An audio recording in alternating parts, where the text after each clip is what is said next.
Hi everyone, this is Andrew Primer, Ukrainian American, reporting from Kiev.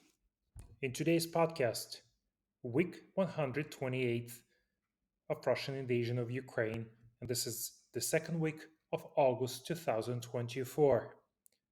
In today's podcast, we're going to talk about one thing: the Kursk invasion, second week. So, what has happened in the last week of Ukrainian invasion of Kursk region? Ukrainian forces have overrun one Russian settlement after another in the surprise operation that keeps hopes will change the dynamics of 1.5-year-old invasion. Russia's military has so far struggled to mount an effective response to the attack on its Kursk region, the largest on the country since World War II. Suja town, which is only 10 kilometers or 6 miles from the border with Ukraine, is the biggest town to fall to Ukraine's troops since the incursion of August that began in August 6. The incursion has reframed the conflict, leading to the evacuation of more than 120,000 Russian civilians and the capture of at least 2,000 Russian troops, according to Kiev. It is widely seen as a major morale boost for a country and an army struggling to defend from the Russian advances more than 2 years after Moscow sent troops into Ukraine. But so far, it has not detained Russia's overall strategy advantage. Ukrainian officials and soldiers have said diverting Russian reserves from the main battlegrounds in eastern Ukraine is the minimum aim of the Kursk offensive. But Moscow has shown no signs of withdrawing significant number of soldiers from battles there or showing their temper. Zelensky has said Ukraine will establish a command office in Suja town to coordinate aid and military affairs. That suggests Ukraine might plan to remain in the Kursk region for long term, or at least want to signal to Moscow that it might. Ukraine's Western backers have remained largely silent about surprise operation, though the President Joe Biden said that he's been kept abreast of developments. So Suja town, which had a population of about 5,000 people before the conflict began, holds some strategic importance for Russia. From the town, troops can access main roads to continue operations in Russia. And for Russia, this is a huge transportation hub of gas into Europe. Kiev's foothold in Kursk is getting stronger, with troops reinforcing their positions, according to President Zelensky. Kiev says it controls over 1,000 square kilometers, which is about 620 square miles of Russian territory, and both Russia and Ukraine have urged residents to evacuate from areas where heavy fighting is ongoing. As part of efforts to capture Moscow's logistical capabilities and disrupt supply routes, Ukrainian forces said Sunday that they blew up another bridge over the same river in the Kursk region with a precision airstrikes. The Air Force aviation continues to deprive the enemy of logistics capabilities with the precision hits, which significantly affects the course of combat operations. The attack comes 2 days after Ukrainian forces destroyed a first bridge over the same river. Russia's foreign ministry said Ukraine had used Western rockets to carry out that attack, which were likely US made HIMARS. So, HIMARS has perhaps been the most revered and feared piece of weaponry in Kiev's fight. Since arriving, it has helped Ukraine take back significant swaths of territory from Russia. So Ukraine's military incursion into Kursk aims to create a buffer zone to prevent cross-border attacks by Moscow forces, said Ukrainian President Volodymyr Zelensky, as his troops blew up a second bridge in the Russian border region. Ukrainian forces are inching forward in Kursk amid fighting following their surprise military operations launched nearly 2 weeks ago. But Ukraine also remains under pressure in its occupied east as Russian forces advance toward a key military hub. The Kursk offensive has left Russia struggling to shore up of its own territory. Kiev seems to have multiple goals, with the assault from boosting morale after a torrid few months to stretching Russia's resources. A Ukrainian presidential aide said the incursion aimed at ensuring a fair negotiation process. On Sunday, Zelensky stated the strategic ambitions of the operation for the first time, saying, "It's now our primary task in defense operations overall to destroy as much Russian war potential as possible and conduct maximum counteroffensive actions. Those include creating a buffer zone on the aggressor's territory," the president said in the latest address.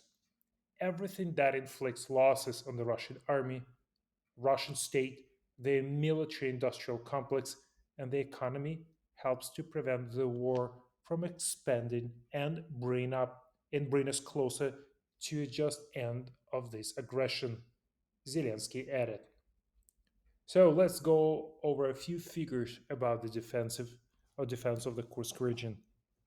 Currently, to stop Ukraine armed forces in the Kursk region, the Russian command takes a certain number of units from each direction and redeploys them to the Kursk region to strengthen the Kursk group. So, before the Ukraine offensive, the Russian Kursk region had 10,000 Russian soldiers. During the first week of the offensive, 2,000 soldiers were captured by Ukrainians. The number of eliminated Russians at the bridgehead is still unknown. In addition, the Kursk group had one of the worst equipment units in the Russian army. The shortage of equipment per unit exceeds 70% because the Russians threw all the equipment to the front lines in Ukraine. During the strengthening of the Kursk group, they received an additional 6,000 people, about 4,000 people in the process of being deployed. That is, conditionally, up to 15,000 Russian soldiers in the Kursk region, of which 8,000 are, to put it mildly, non-combat units consisting mainly of conscripts. At the time of the offensive in the Kharkiv region on May 10, the Belgorod group had 35,000 members. And you know the Belgorod region has borders with the Kursk region as well. After the failure of the first wave of the offensive, the Russian command began to try to saturate the group, and by the beginning of August, almost at the end of the third month of this offensive, the Belgorod group had reached 55,000. That is 20,000 more for less than in 3 months. At the same time, the effect of the Russian occupation troops' offensive in the Kharkiv region, as you remember, they've been pounding Kharkiv for the last 3 months, is 184 square kilometers as of today. That is 3 months, 55,000 people, and 184 square kilometers. I wonder how much resources the Russian Federation needs to stop the Ukrainian offensive in the Kursk region and then regain the territory, which is already 1,100 square kilometers of Russian territory, was occupied by Ukrainians. At the first stage, blocking the Russian Federation offensive, 30,000 to 50,000 people will be needed only to slow down and constantly stop the defense forces of Ukraine.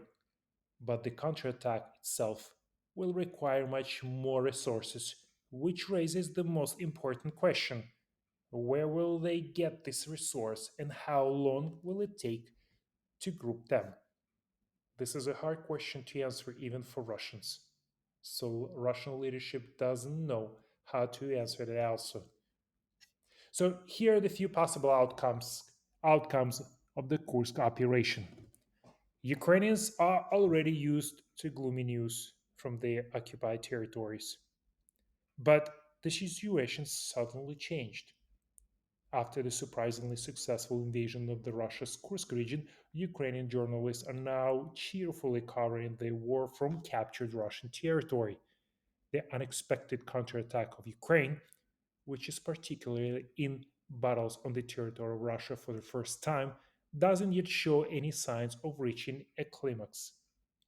Unlike previous spot raids by the anti Putin Russian military group, the Freedom of Russia Legion, Ukraine's armed forces are using some of the most experienced units.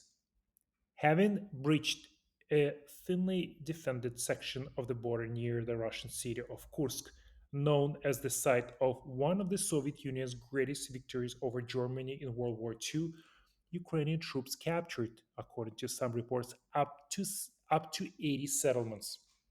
As a result, as a result, they took control of an area about 1,100 square kilometers, located of up to 30 kilometers deep into Russian territory. So you would ask, what's the goal of the Russian force of the Ukrainian forces invading the Kursk region? There are many theories about that Ukraine wants to achieve. One is that it seeks to gain a significant foothold in Russia as a currency to exchange for captured Ukrainian territories during the future peace talks.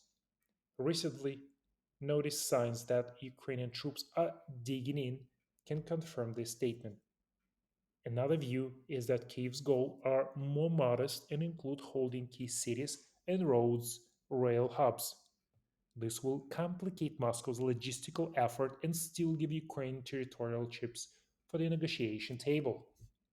The third option is that Ukraine troops will retreat, forcing Moscow to secure its border and divert significant military resources from Ukraine. In general, two other expansions are closer to be truth. It will be difficult for Ukraine to hold large areas of Russian territory as soon as Kremlin armed forces overcome the initial inertia.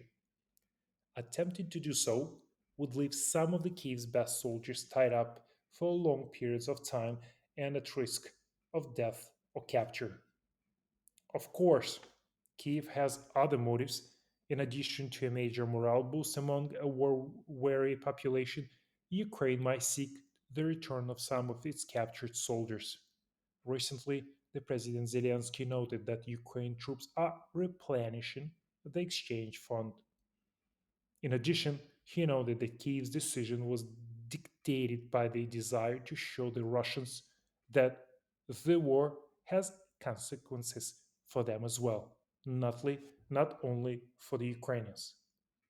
Also, this Ukrainian invasion sends a signal to the United States and NATO allies. The White House, in particular, doesn't dare to allow Ukraine to use American long range weapons to strike Russian territory, fearing that this would be a dangerous escalation, which would also play into the hands of the Russian narrative that NATO is a de facto participant in the war. But by striking on Russian territory, Kiev is powerfully reminding Washington, deeply distracted by the upcoming presidential election, that Ukraine armed forces can achieve amazing results given the right capabilities. So, will the Kremlin consider all that as an escalation? Moscow's response to the invasion so far lends weight to Ukraine's argument that American fears of escalation are extremely exaggerated. Henchmen of the regime, such as former Russian President Dmitry Medvedev, have issued vague threats or severe punishment, while pro Kremlin propagandists on social media claim that NATO troops are operating alongside Ukrainian soldiers. But this is nothing new to us. Russian officials and commentators have for years falsely claimed that NATO was fighting alongside Ukrainian forces and that Ukraine was at the risk of destruction if it did not comply.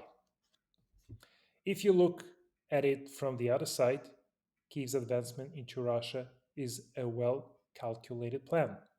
Ukraine believes that the international moron Moral and material benefits sufficiently outweigh any expected retaliatory measures.